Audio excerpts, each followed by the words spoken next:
Hey everyone, let's talk about Generation X by Douglas Coupland. Have you ever had a book that you've been meaning to read for ages, but you really didn't know what it was about, but it's always been there on the periphery of your wanting to read list? This is this book for me. I've been meaning to pick this up for I don't know how long, mostly because of the title, Generation X. It's where I belong to. I'm part of Generation X. Very far at the end, but still. And I've been always curious about it, but I never really bothered to look into what it is actually about.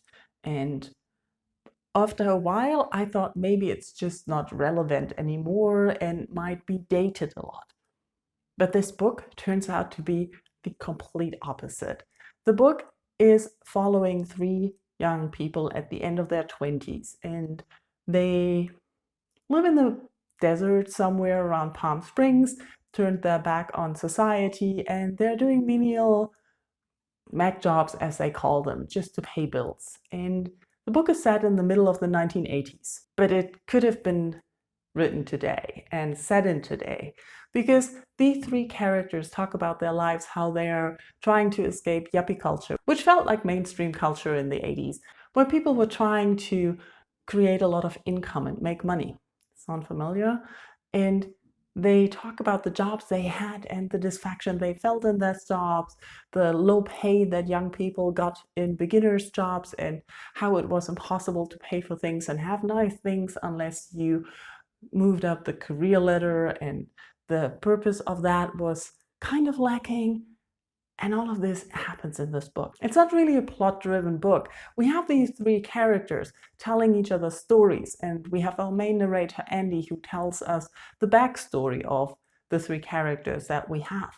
And it is amazing. The conversations they have, the stories they tell each other, and also the backstory, how they got to where they are right now, the things that are on their minds, like environment, minimalism, how being a target of the advertising market is a good or a bad thing, and what it says about yourself and how you feel about it. It's conversations they have about life and what they think about, and also how they want to live and how they are making their life. And I really, really enjoyed that. Like I said, it's not a plot-driven book, and it's been written 30 years ago. And it plays in a time even before that. But it really still feels like it could have been set today, and it is still relevant to today's story. So I was very happy to finally pick it up. But I don't know if I would have had the same feeling if I had read it 10 years ago, maybe. I can't say, but I highly recommend it if you like character-driven books that look at things and nothing much happens.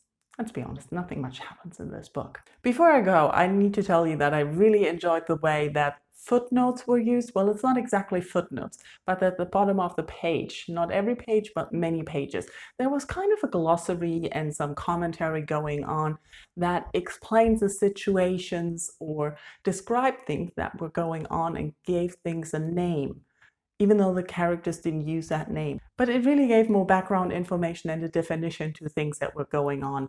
And it also created a world of words that the characters definitely used. So I enjoyed that. Thought I'd let you know. Now, I, of course, want to hear about your thoughts on Generation X. Have you read it maybe back when it was published in the 90s or recently? How did you feel about it? How are your thoughts about it? Let me know in comments, and thank you for watching. Bye-bye.